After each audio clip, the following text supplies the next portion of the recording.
Salut à tous, c'est moi votre leader d'opinion, Passant Mikougou. Je suis bien portant. Merci à tous les personnes qui me soutiennent. Ma population de Tchangou, de Kasavubu, de Kinshasa, de Kalamou. Merci à tous. Vos soutiens vraiment me réconfortent. Et aujourd'hui, je vais vous faire montrer les extraits que M. Félix Tshisekedi a parlé. Et vous-même, vous allez commenter si vraiment, réellement, M. Tshisekedi mérite un troisième mandat. Regardez à ma gauche, vous allez comprendre. Nous irons nous installer quelque part à l'Est jusqu'à ce que la paix va devenir définitive. Je n'ai pas besoin d'aller m'installer là-bas pour que les choses marchent. Il ne faut pas que ma personne soit forcément là pour... Et je vous promets de faire du Congo l'Allemagne de l'Afrique. L'Allemagne d'Afrique, c'est la vision. Je ne dis pas les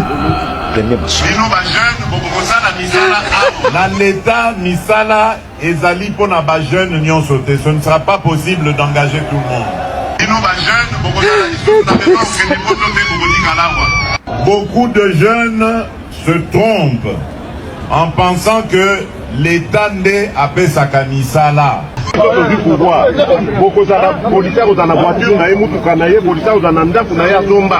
Je rends hommage au président Joseph Kabila. Aujourd'hui, nous ne devons plus le considérer comme un adversaire, mais plutôt comme un partenaire de l'alternance démocratique dans notre pays.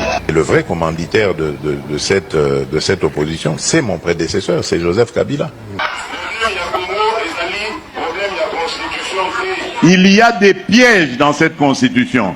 Et les guerres qui s'en sont suivies, la fameuse guerre du CNDP, la guerre du M23 d'hier et d'aujourd'hui, rentrent dans ce cadre de ce que vous avez vu dans cette constitution à l'article 217. Pas deux. Je commence la guerre contre le Rwanda. Je vous le dis ici. Ne permet pas de mettre en pratique ce que j'avais dit. Eh bien, vous avez bien suivi les extraits de vidéos que vous avez regardé concernant ce que M. Félix Tshisekedi avait prononcé avant la prise du pouvoir. Alors, est-ce que réellement M. Tshisekedi mérite un troisième mandat? Ce qui est vrai, le bilan d'un chef de l'État, c'est par rapport à ce qu'il a dit et ce qu'il a fait. Tout ce qu'il a dit là, est-ce réellement que M. Tshisekedi mérite un troisième mandat? Moi, je dirais non. Non, non, parce que les social qu'il a parlé, la population congolaise souffre. Il y a des familles parfois qui même partent même d'aller apprêter le pain de 500 francs. Les chômages même, n'en parlons même pas. Il y a plusieurs personnes qui ont terminé leurs études, qui sont plongées dans le chômage. Il y a la population des gens qui font les pieds parfois. Les peuples qui font les pieds de Kingasani jusqu'à Sandu. Parce que les transports, c'est difficile. Parfois même, la population dépense au-delà de 5 $ pour se déplacer dans la ville. La circulation, vraiment compliquée. Parlez de ça, l'insécurité du pays. L'insécurité du pays à 100%. Kinshasa a vraiment l'insécurité totale.